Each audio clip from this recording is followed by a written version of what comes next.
jujur ya, kalau daging nggak mau stop. Kalau saya pikir saya nggak mau stop. Tapi Tuhan bilang, aku mau bicara. Ya sudah. Tuhan mau bicara, kita nggak mau batasin ya. Ini udah 2 jam kita penyembahan, 2 jam lebih kita penyembahan.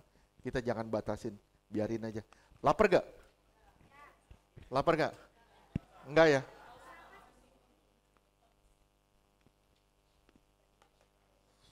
Kalau lapar, manusia hidup bukan dari roti saja, tapi dari setiap perkataan yang keluar dari mulut Allah. Amin. Kalau lapar, dengar firman. Kalau udah selesai, baru makan. Oke? Kita masih melanjutkan surat Efesus. Pelajaran kita minggu lalu, saya bilang ini banyak rahasia yang luar biasa dari surat Efesus ini. Gimana caranya saudara menang lawan dosa? Gimana caranya saudara dapat hidup menjadi kemuliaan bagi Allah? Surat Efesus ini menegaskan satu perkara yang luar biasa. Mungkin saya tulis aja dulu yang minggu lalu. Surat Efesus dibagi atas 3. Pertama, kedudukan.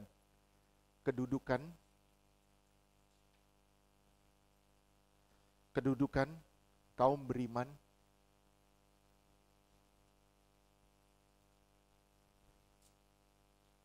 dalam Kristus.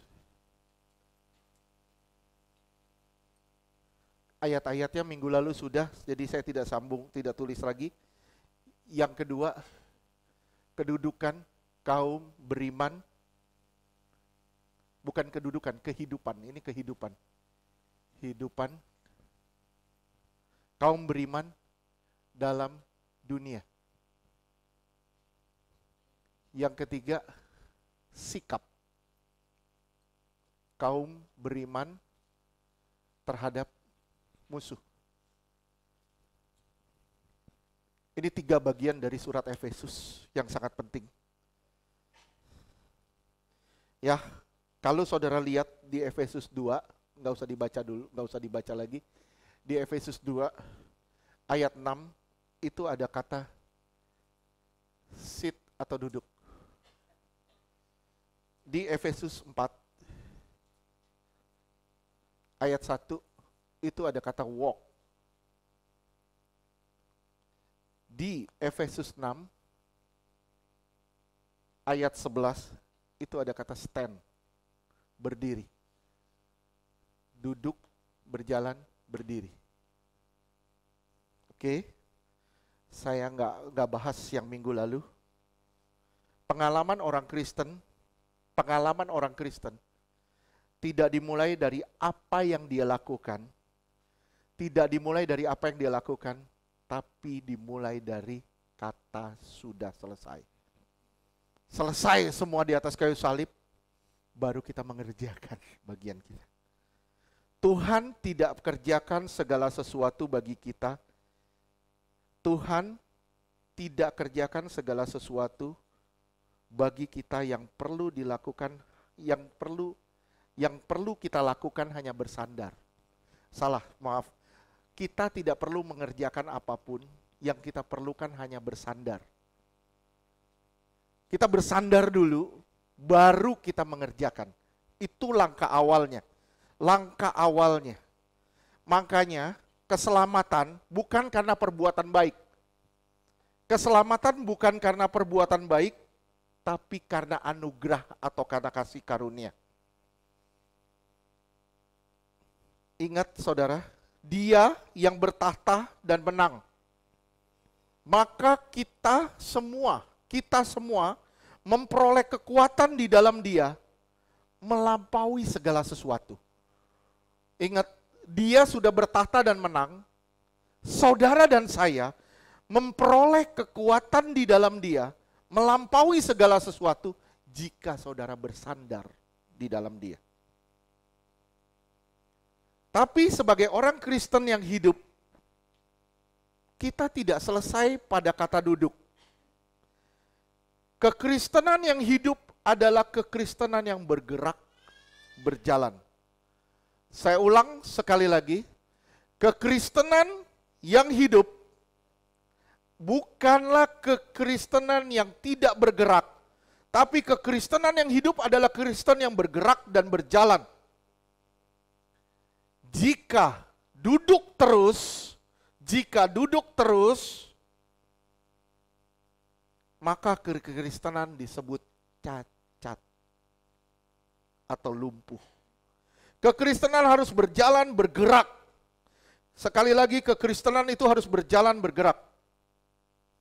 Simak ya. Berjalan adalah basis kekuatan sorgawi di atas muka bumi. Orang Kristen yang berjalan bersama dengan Tuhan adalah orang Kristen yang mempunyai basis kekuatan sorgawi di atas muka bumi. Berjalan adalah materai surgawi di dalam kehidupan sehari-hari. Saya ulang, berjalan adalah materai surgawi di dalam kehidupan sehari-hari. Bahwa kita adalah manusia sorgawi. Saudara dan saya ini manusia sorgawi. Walaupun saudara hidup di bumi, tapi saudara adalah makhluk-makhluk sorgawi. 1 Timotius 6 ayat 11.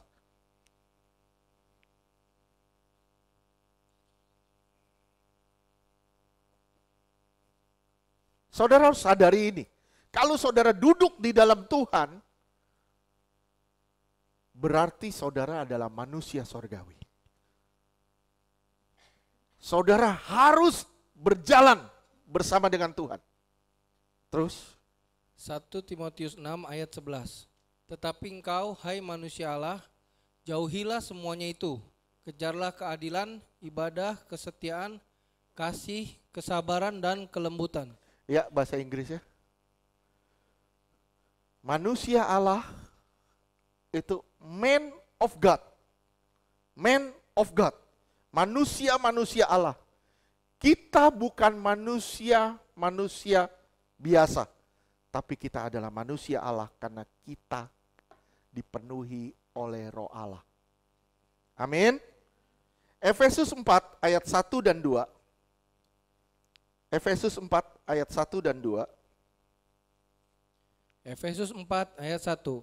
Sebab itu aku menasihatkan kamu, aku orang yang dipenjarakan karena Tuhan, supaya hidupmu sebagai orang-orang yang telah dipanggil berpadanan dengan panggilan itu. Iya, lihat ya, ada berapa kata hidup nih. Terus, 2. Efesus 4 ayat 2. Hendaklah kamu selalu rendah hati, lemah lembut, dan sabar. Tunjukkanlah kasihmu dalam hal saling membantu. Ya, kemarin minggu lalu kita bicara soal kedudukan kita di surga. Kedudukan kita di surga. Sekarang prakteknya, ini prakteknya, saudara lihat. Hendaklah kamu rendah hati, lemah lembut, sabar. Tunjukkanlah kasih di dalam segala hal, saling membantu. Terus, ayat 17.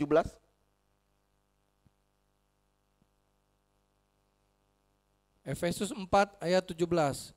Sebab itu kukatakan dan kutegaskan ini kepadamu di dalam Tuhan. Jangan hidup lagi sama seperti orang-orang yang tidak mengenal Allah dengan pikirannya yang sia-sia. Iya. Udah berapa kata hidup? Terus 2, 3. 3. Terus Efesus 4 ayat 2-3. Supaya kamu dibaharui di dalam roh dan pikiranmu. Lah lihat ya. Terus ini ada kata kerja. Terus dipenuhi dengan kata kerja. Efesus 5 ayat 2. Efesus 5 ayat 2. Dan hiduplah di dalam kasih sebagaimana Kristus Yesus juga telah mengasihi kamu dan telah menyerahkan dirinya untuk kita sebagai persembahan dan korban yang harum bagi Allah. Iya. Terus ayat 8. Efesus 5 ayat 8. Memang dahulu kamu adalah kegelapan, tetapi sekarang kamu adalah terang di dalam Tuhan. Sebab itu hiduplah sebagai anak-anak terang. Hidup sebagai anak-anak terang. Terus ayat 9. Efesus 5 ayat 9. Karena terang hanya berbuahkan kebaikan dan keadilan dan kebenaran. Terus ayat 10. Efesus 5 ayat 10. Dan ujilah apa yang berkenan kepada Tuhan. Ujilah semua yang berkenan kepada Tuhan. Saudara lihat ya, Paulus pakai kata hidup. Banyak sekali pakai kata hidup. Di Efesus 4 sampai dengan Efesus 5, dia pakai kata Yunaninya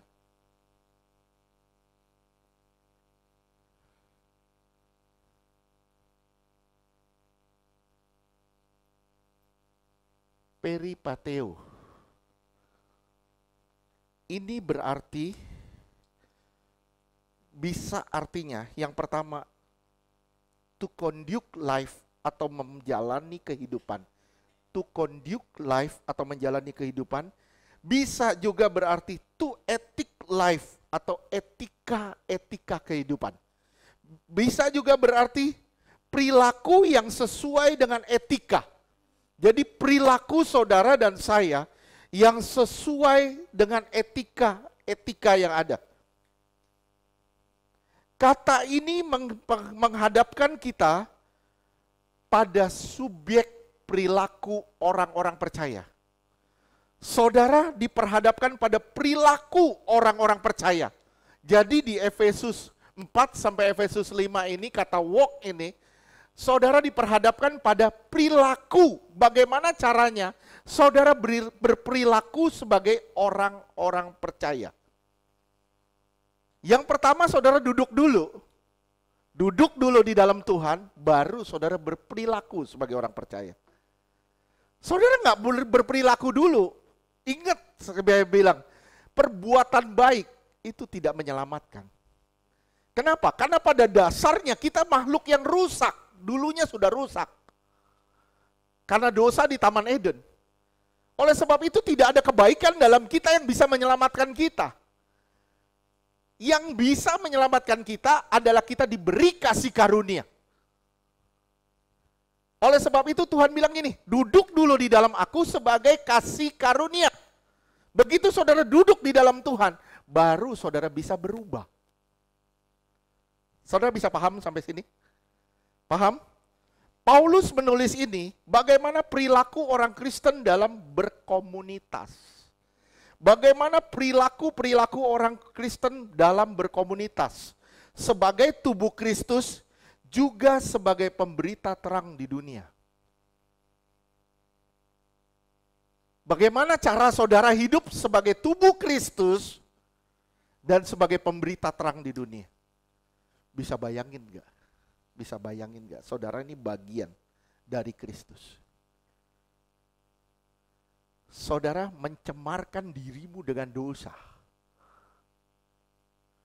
Saudara tidak mendapat bagian dari tubuh Kristus.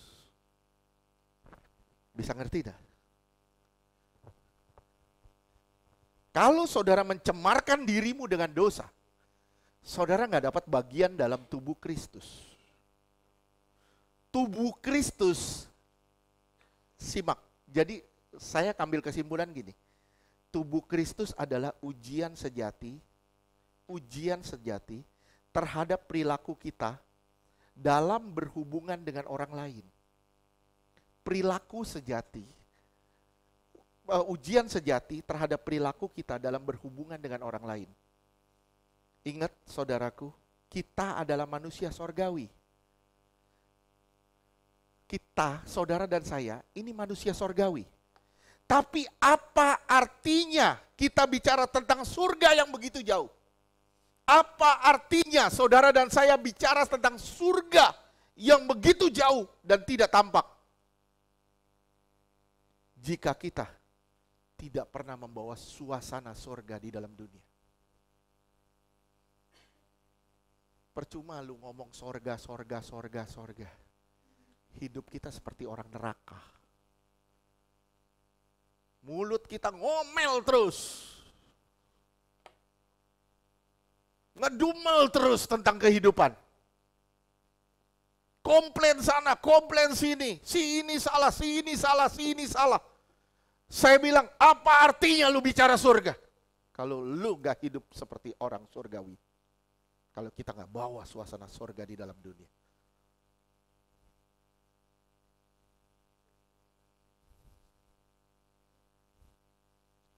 Siapa punya? Oke, di silent ya. Jangan-jangan nanti si Opi datang, COD, susah semua. Oke? Ingat ya, ingat sekali lagi, kita adalah manusia sorgawi. Tapi apa artinya kita bicara tentang sorga yang begitu jauh dan tidak tampak jika kita tidak bawa suasana sorga dalam lingkungan kita sehari-hari.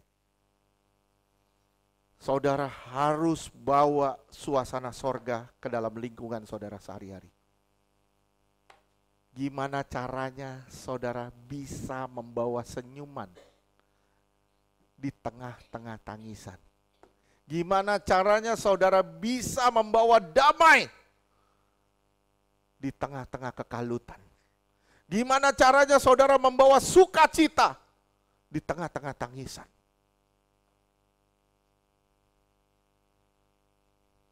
Jangan pernah jadi orang Kristen yang membawa tangisan di tengah sukacita. Tahu artinya? Orang lagi ketawa-tawa-tawa, kita datang, kita maki-maki, langsung nangis loh. Orang lagi senang-senang, satu kata dari kita, bisa hilang sukacita semua. Saya bilang, ini Kristen model apa yang kayak gini? Kristen model apa yang seperti ini? Paulus mengingatkan kita lewat surat Efesus ini. Kita harus membawa suasana sorga di dalam kehidupan kita sehari-hari. Bawa suasana sorga dalam lingkungan kita.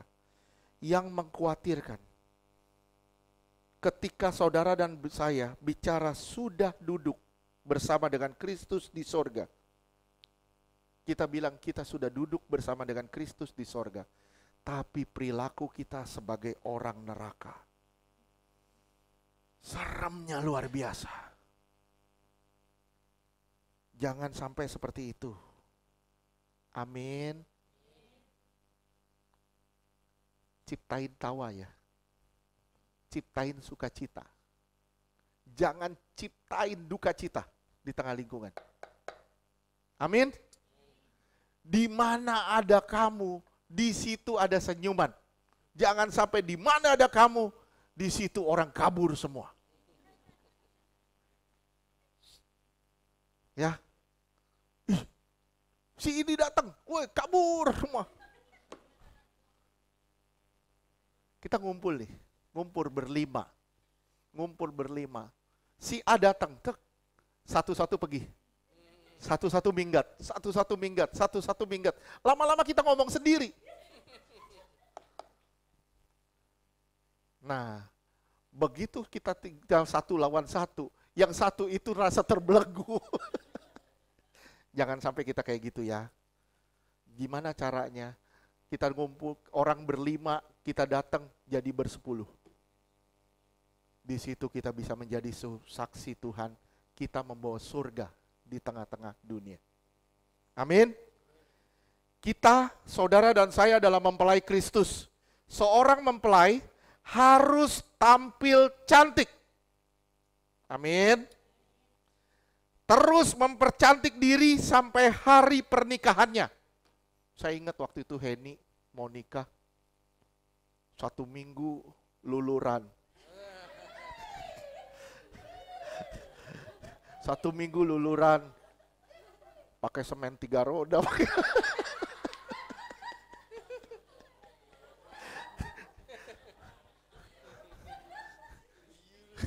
Hen, ini Hen.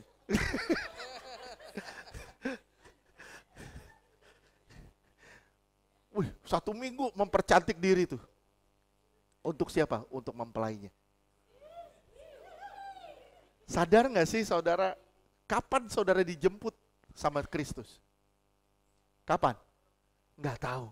Gimana caranya saudara mempercantik diri saudara setiap hari?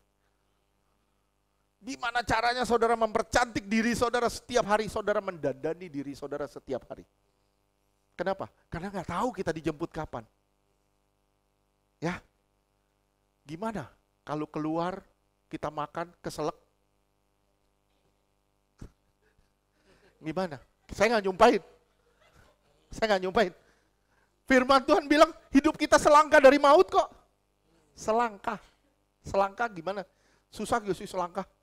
Selangkah nggak susah, selangkah tuh deket. Berarti sebenarnya maut itu ada di depanmu. Tergantung dari bagaimana engkau menyikapi maut itu. Kalau engkau benar-benar mewaspadai diri, berjalan di dalam kebenaran Allah, saya bilang ya, kematian jadi sukacita loh. Kematian jadi sukacita. Kenapa? Kita berjumpa dengan junjungan kita, mempelai kita yang kita tunggu-tunggu selama ini. Oke? Tapi kalau kita nggak mempersiapkan diri, takut kita sama kematian. Berapa banyak orang Kristen yang lebih takut sama mati daripada yang siap untuk mati? Lihat deh, begitu vonis datang, Pak, umur Bapak 3 bulan lagi. Kita bilang, dokter, bilang dong 2 hari lagi, saya udah siap. Dokter pasti bengong, wah ini orang udah dikasih 3 bulan minta 2 hari. Lihat ya, Efesus 5 ayat 25 sampai 27. Efesus 5 ayat 25. Hai suami, kasihilah istrimu sebagaimana Kristus telah mengasihi jemaat dan telah menyerahkan dirinya baginya. Lihat ya, ini bicara soal mempelai, perkawinan anak domba. Terus lanjutkan. Efesus 5 ayat 26. Untuk menguduskannya terus sesudah ia menyucikannya dengan memandikannya dengan air dan firman. Pertama, kita dimenangkan dulu oleh kasih karunia, kemudian kita dimandikan. Air adalah Roh Kudus, firman adalah kebenaran. Kita masuk di dalam kuasa Roh Kudus dan kita dibentuk lewat kebenaran. Itu namanya proses pendandanan. Kita di make up, diubah sampai kita menjadi mempelai yang cantik di mata Tuhan. Sampai orang pangling lihat kita. Benar. Sampai orang pangling lihat kita. Ya, orang lihat, masih itu si Uli. Benar. Uli, beda banget waktu nikah. Beda banget, sampai orang gak kenalin Uli lagi. Kenapa? Hidupku bukan aku lagi, tapi sudah Kristus yang di dalam aku. Amin? Nah ini tujuannya, ayat 27. Efesus 5 ayat 27. Supaya dengan demikian, ia menempatkan jemaat di hadapan dirinya. Menempatkan siapa? Saudara dan saya. Terus? Dengan di cemerlang. hadapan dirinya. Terus? Dengan cemerlang. Tanpa cacat atau kerut atau yang serupa itu. Tanpa cacat atau kerut. Kenapa kerut? Karena kita banyak masalah. Orang berkerut karena banyak persoalan. Tambah kita pikirin persoalan, tambah berkerut muka kita. Jadi kalau mau perawatan muka, skincare, caranya gimana? Sukacitalah di dalam Tuhan. Lihat tuh, 84 tahun. 84 tahun, lihat, kenceng. Sampai ke kepala masih kenceng.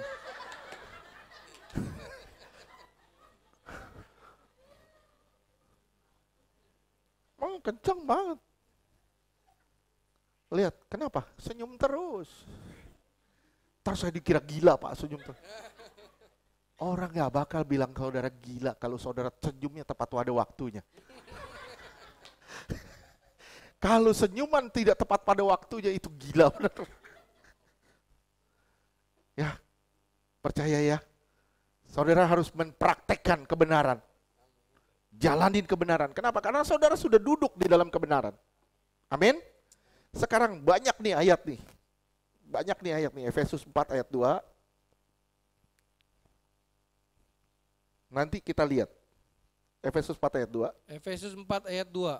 Hendaklah kamu selalu rendah hati, lemah lembut dan sabar. Tunjukkanlah kasihmu dalam hal saling membantu. Lihat ya. Hebat dah. Hendaklah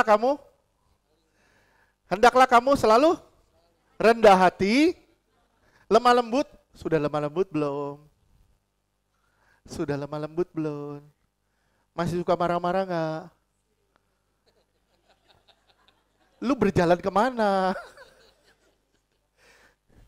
Udah sabar belum? Proses mulu. Kapan terangkat lu? Prosesmu. Oke, rendah hati, lemah lembut, sabar. Tunjukkanlah kasih dalam hal saling membantu. Ayo bantu, saling bantu. Together we strong, ini luar biasa.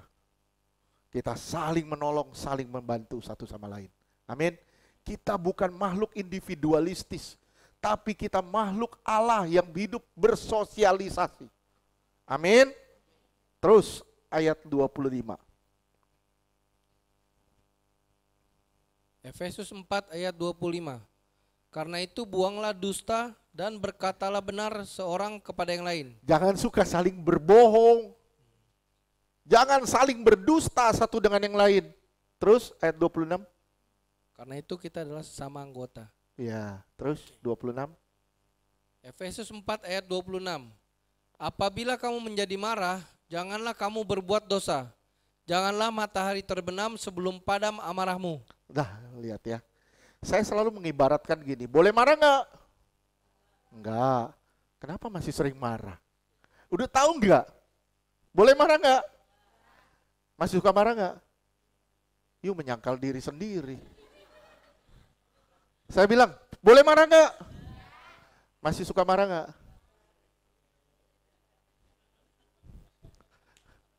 Enggak, kata. Bener nggak,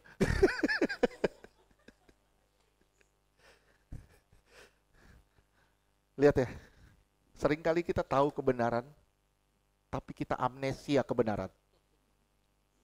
Betul nggak? Kita tahu kebenaran, kita amnesia kebenaran.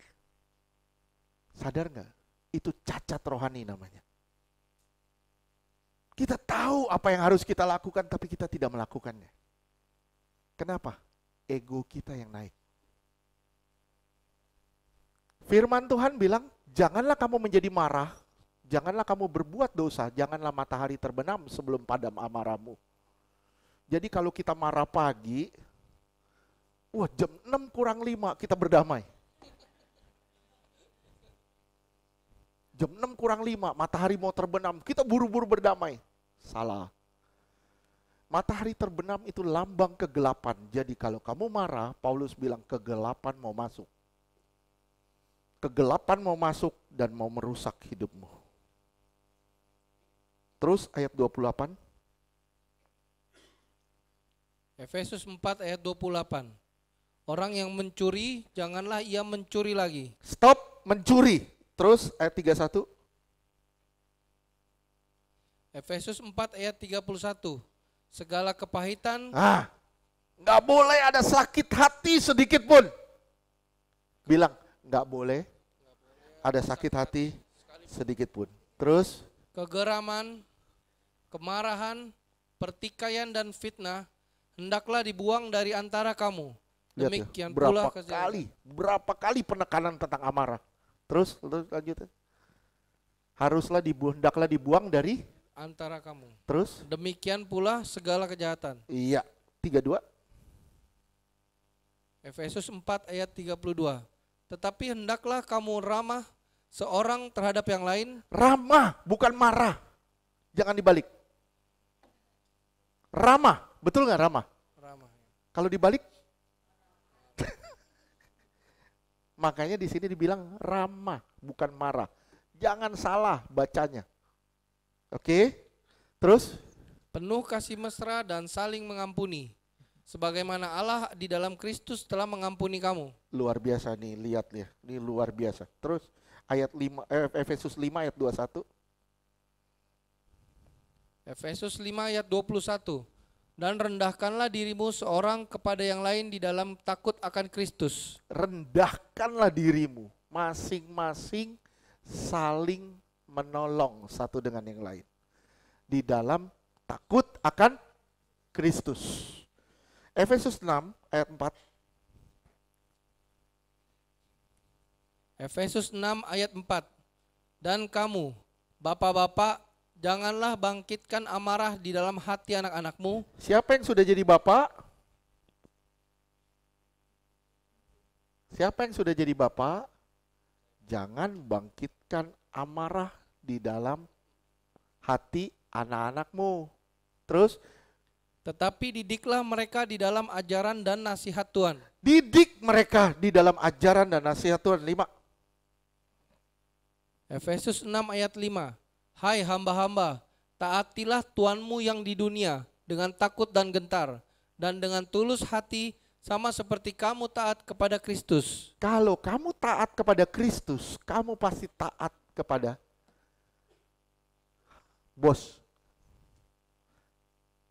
Tapi kalau kamu nggak taat kepada Kristus, jangan harap kamu bisa taat kepada atasan.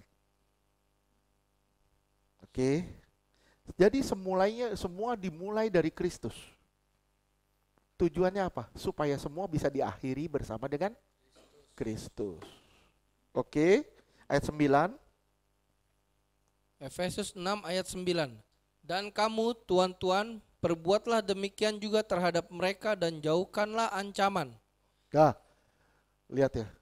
Banyak tuan-tuan di dunia yang mengaku orang Kristen terus ngancem. Lu macam-macam sama gue pecat lu. Gue pecat lu. Gue pecat lu. Terus kita diancam. Lihat di sini, tuan-tuan, jauhkanlah ancaman. Ingatlah. Terus? Ingatlah bahwa Tuhan mereka dan Tuhan kamu ada di sorga, dan ia tidak memandang muka. Lihat. Dia nggak mandang muka. Lu mau bos, lu mau bawahan, dia nggak pusing. Yang salah tetap salah. Oke? Inilah butir yang bertalian erat dengan khotbah di bukit. Untuk mengasihi sesama dan mengasihi Tuhan. Saya bilang sama saudara, perintah ini berat dan sulit. Tapi tidaklah demikian jika saudara mau bersandar pada Tuhan.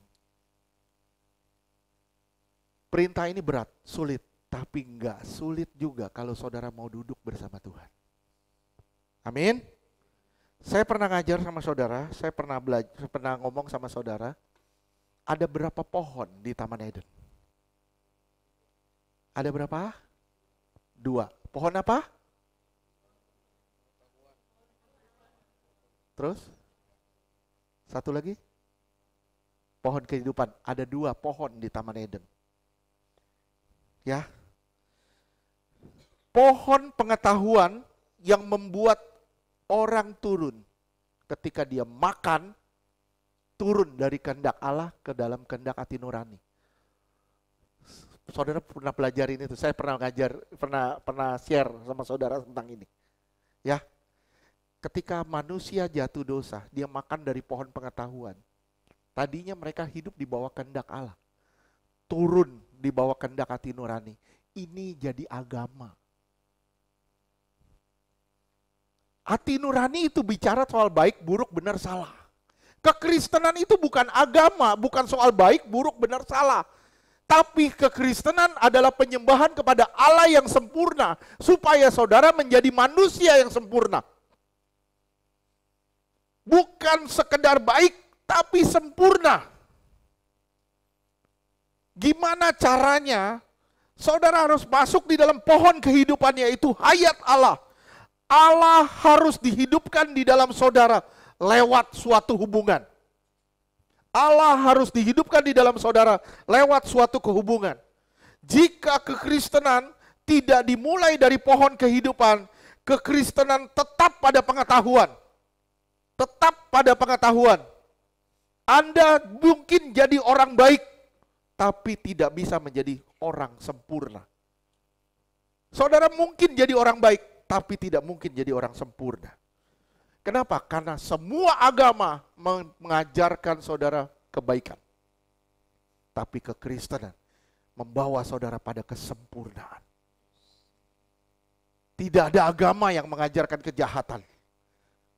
Karena itu dari pohon pengetahuan.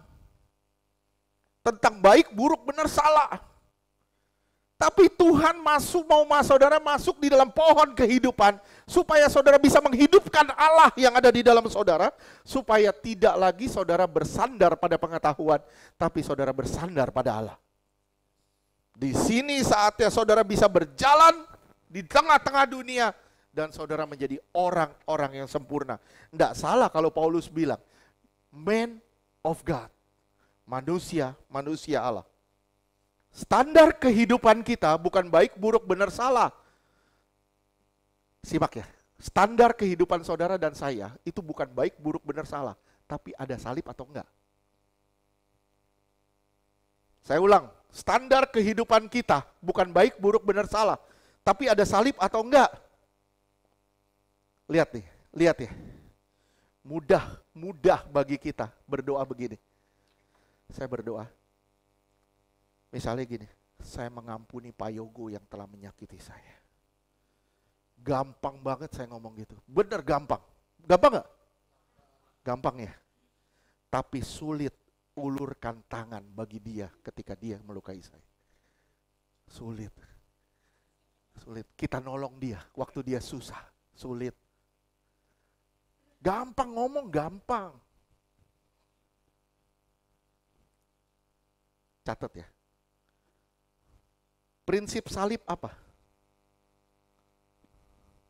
Love is not what you say, but what you do. Love is not what you say, but what you do. Cinta bukan apa yang kamu ucapkan, tapi apa yang kamu lakukan. Laki-laki itu banyak gombal.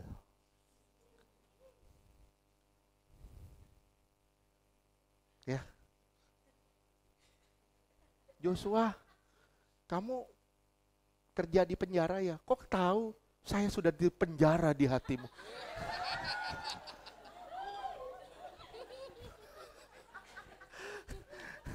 Banyak gombalnya, laki-laki itu gampang ngegombal. Makanya, love is not what you say, but what you do. Istri saya ini korban gombal.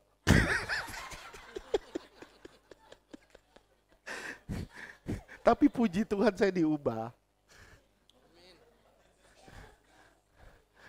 Ya, amin. Ini media juga korban gombal. Lihat ya, betapa indahnya kalau kita melakukan prinsip salib ini. Love is not what you say, but what you do. Saya pernah ngomong sama saudara, love is not acting, but action. Ya, cinta itu bukan acting. Acting itu gampang. Di depan pacar kita manis kayak kucing. Di luar pacar kayak keong racun.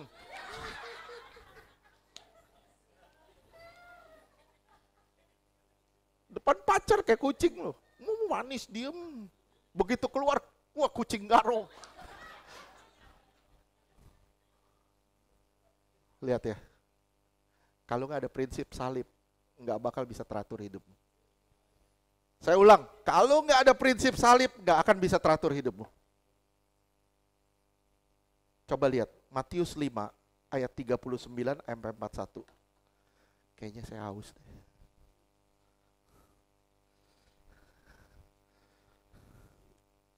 Matius 5 ayat 39. Tetapi aku berkata kepadamu, janganlah kamu melawan orang yang berbuat jahat kepadamu, melainkan siapapun yang menampar pipi kananmu, berilah juga kepadanya pipi kirimu.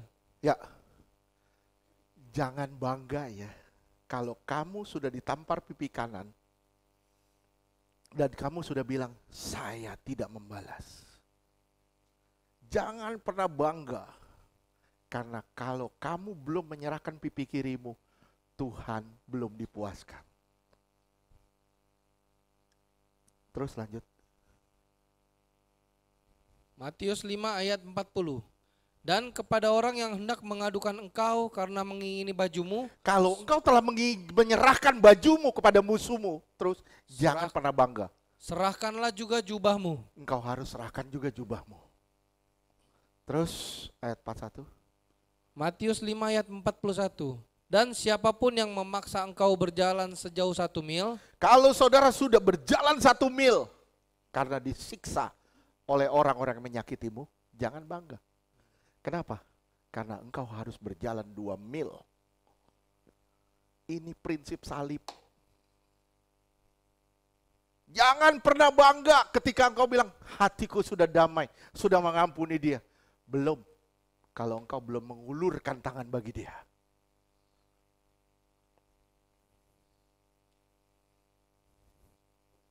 Banyak ibu-ibu yang saya layani, gue mengampuni suami gue.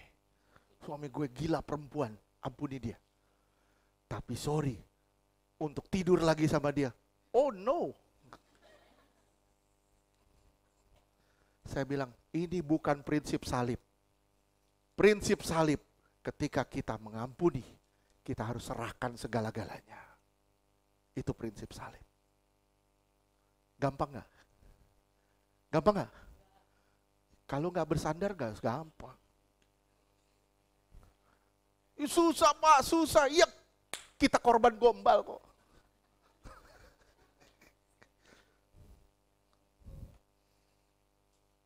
Lihat ya. Nih, simak ya, garis bawahi ya. Ini gak gampang nih, denger nih ya. Salib berkata, berikan apa yang tidak mampu manusia berikan. Manusia berkata, berikan apa yang kamu mampu. Tapi salib berkata, berikan apa yang manusia tidak mampu. Buktinya mana? Yesus sudah memberikan apa yang manusia tidak mampu. Apa? Serahkan dirinya di atas kayu salib. Buat apa? Buat saudara, buat saya. Itu prinsip salib. Susah ya. Susah ya. Harus bersandar, gak ada cara lain. Kalau saudara gak bersandar, sulitnya luar biasa. Efesus 5 ayat 1 dan 2. Habis ini saya udahin dulu ya. Saya lanjut minggu depan. Efesus 5 ayat 1. Sebab itu jadilah penurut-penurut Allah seperti anak-anak yang kekasih. Jadilah penurut-penurut Allah. Bahasa Inggrisnya apa tuh?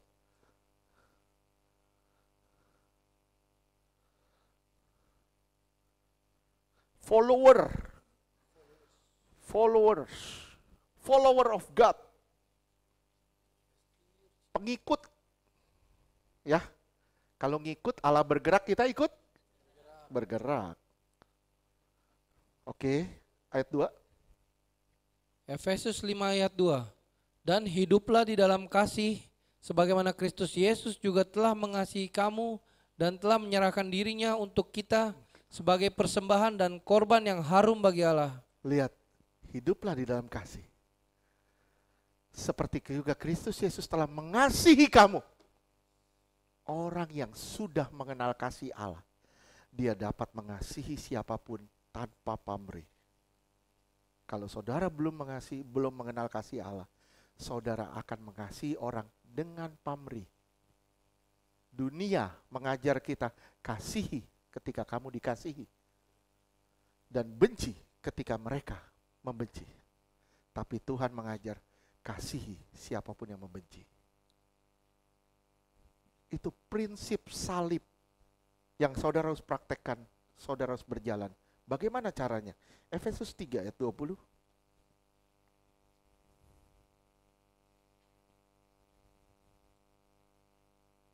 Efesus 3 ayat 20.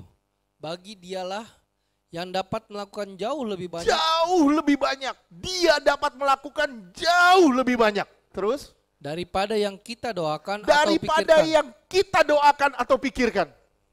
Kita nggak bisa mikir apa yang dia lakukan. tapi dia bisa melakukannya buat kita. Gimana caranya kalau saudara tidak bersandar sama dia? Tidak bakal bisa. Terus?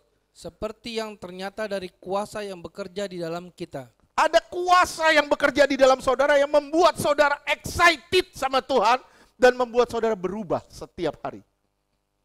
Waduh, indahnya loh.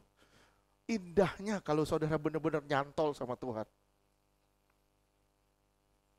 Ngotot, kita harus ngotot sama Tuhan. Ngotot dekat sama Tuhan. Jangan cuma ngotot minta sesuatu sama Tuhan. Tuhan, beri aku. Tuhan gak beri. Waduh, Tuhan gak beri, gue lari. Tuhan bilang, lari-lari aja. Gue gak rugi kalau Tuhan mau ngomong jahat begitu. Tuhan beri saya. Kalau Tuhan gak beri, waduh. Wah, lebih bahaya lagi nih orang begini. Tuhan, berkati aku supaya aku jadi berkat. Kalau aku diberkati 5 miliar, aku akan kasih 500 juta. 4,5 miliar kita makan sendiri. Tambah banyak kita diberkati, harusnya tambah banyak kita memberkati. Tambah banyak kita diberkati, ingat itu bukan milikmu, itu milik Allah. Ya, jadi kesalahannya di mana? Kita banyak meminta untuk kepentingan kita, tapi berkedok kerohanian. Jangan, stop itu. Kalau saudara mau memberi, tuluslah bagi Tuhan. Amin? Amin? Amin deh. Minggu depan kita lanjutin.